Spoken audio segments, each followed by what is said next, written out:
بسم اللہ الرحمن الرحیم۔ شروع کرتا ہوں اللہ کے پاک نام سے جو بہت بڑا مہربان نہایت رحم والا ہے۔ دوستو، بہنوں، بھائیوں، بزرگوں، السلام علیکم۔ تاریخ اسلام کی 174 نمبر قسط میں ہم آپ کو خوش آمدید کہتے ہیں، اور اس میں ہم بیان کر رہے ہیں خارجیوں کی سازشوں کا۔ تو دوستو، خراسان کے مجمل حالات ہم پہلے بیان کر چکے ہیں۔ اسی سلسلہ میں یہ بتا دینا بھی ضروری ہے کہ خارجیوں نے سلطنت اسلامیہ میں خانہ جنگی کثرت اور ظلم کے اثار دے کر خروج کیا، اور خراسان کے خارجیوں نے مل کر ضحاک بن قیس شیبانی کو اپنا سردار بنایا۔ ضحاک نے کوفہ پر حملہ کر کے قبضہ کر لیا، اور عبداللہ بن عمر بن عبدالعزیز کو کوفہ سے واسط آنا پڑا۔ سلمان بن ہشام مروان بن محمد سے ہزیمت پا کر ضحاک بن قیس سے آ ملا۔ اس طرح ضحاک کی طاقت اور بڑھ گئی۔ ضحاک نے طاقت پا کر موصل پر چڑھائی کی۔ وہاں مروان بن محمد کے بیٹے عبداللہ بن مروان نے مقابلہ کیا، لیکن اس کے پاس کل 7000 فوج تھی، اور ضحاک کے ساتھ 1,00,000 آدمی تھے۔ ضحاک نے عبداللہ بن مروان کا محاصرہ کر لیا۔ مروان بن محمد یہ خبر سن کر اس طرح متوجہ ہوا، خوب زور و شور کا مقابلہ ہوا، ضحاک مارا گیا۔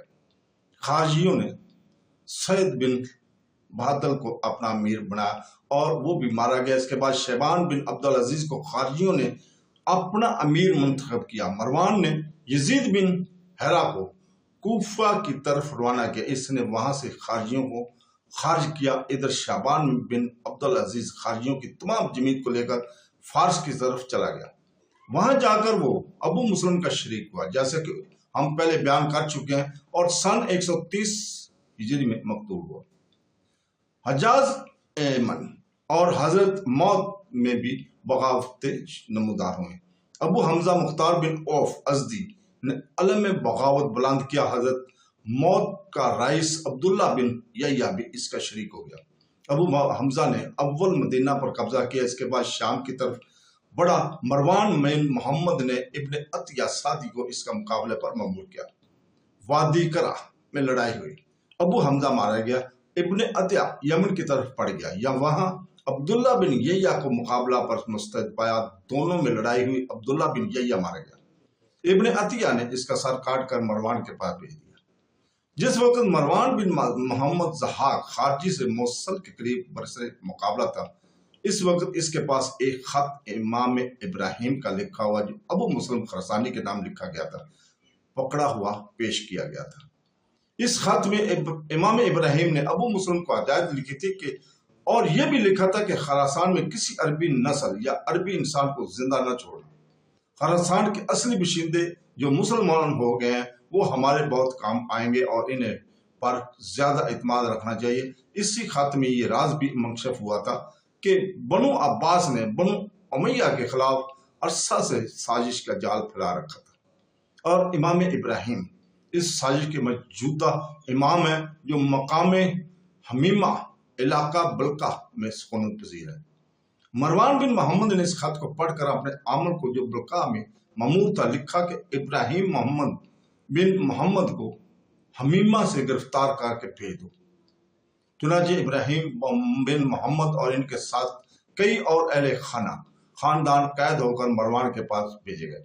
مروان بن محمد نے ان کو مقام حران میں قید کر دیا۔ امام ابراہیم کے ساتھ سعد بن ہشام بن عبد الملک اور اس کے دونوں لڑکے عثمان اور مروان اور عباس بن ولید بھی عبد الملک، اور عبداللہ بن عمر بن عبدالعزیز محمد سیانی بھی قید کر دیے گئے۔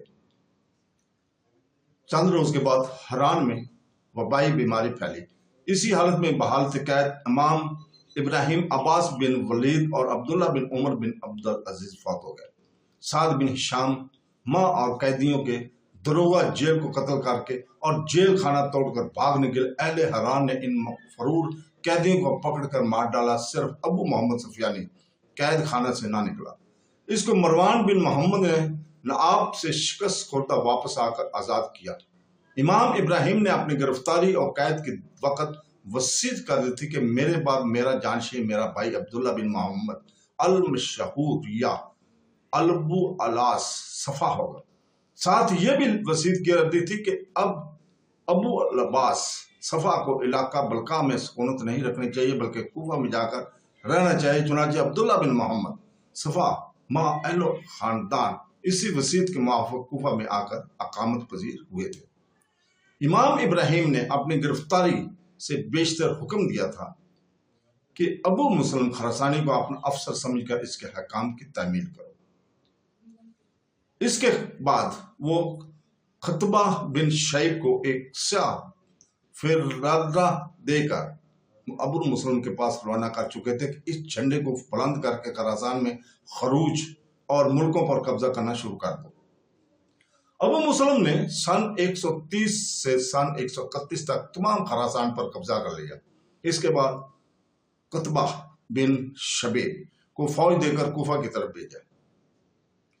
کوفہ پر قبضہ کرنے کے بعد ابو العباس صفا کی عبداللہ بن محمد کے ہاتھ پر بیعت کی خلافت ہوئی۔ یہ خبر سن کر مروان بن محمد حران سے کوفہ کی طرف 1,20,000 فوج لے کر چلا۔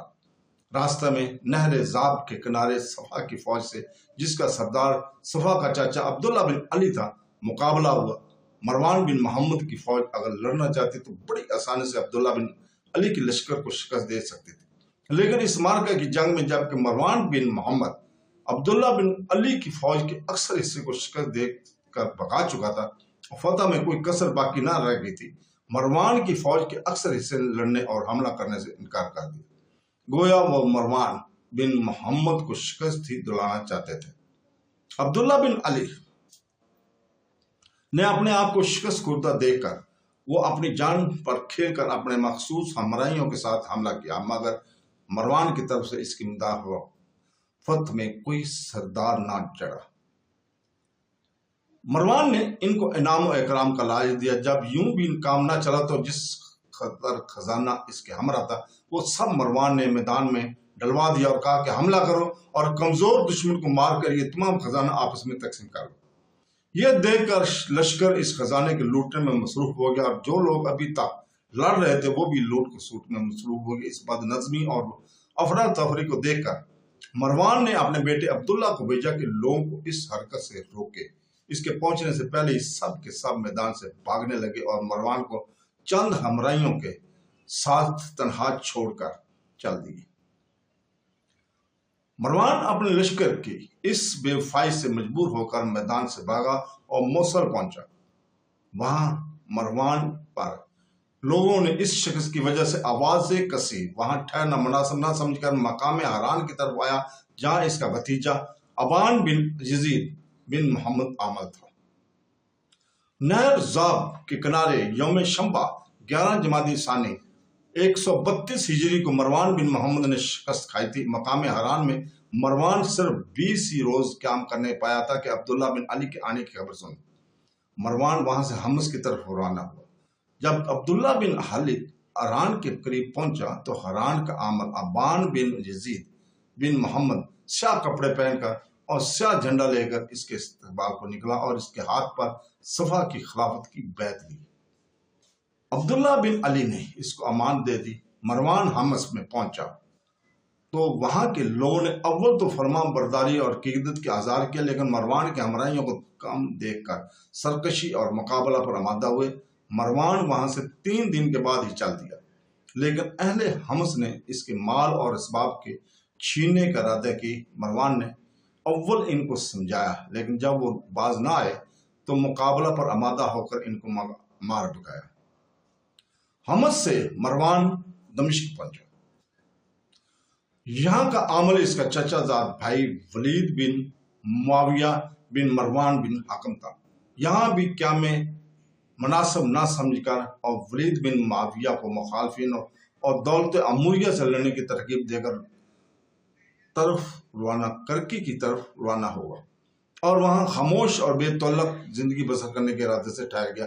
ادھر عبداللہ بن علی حران میں اس قید خانہ کو، جس میں ابراہیم بن محمد تھا قید تھے، مسمار کر کے دمشق کی طرف روانہ ہوا۔ راستے میں اس کا بھائی عبد الصمد بن علی، جس کو صفا نے 8,000 کی جماعت سے اس کی مدد کے لیے روانہ کیا تھا، آ پہنچا۔ اس کے بعد عبداللہ بن علی کنسرین غلبک ہوتا ہوا اور لوگوں سے بیعت لیتا ہوا دمشق آ پہنچا۔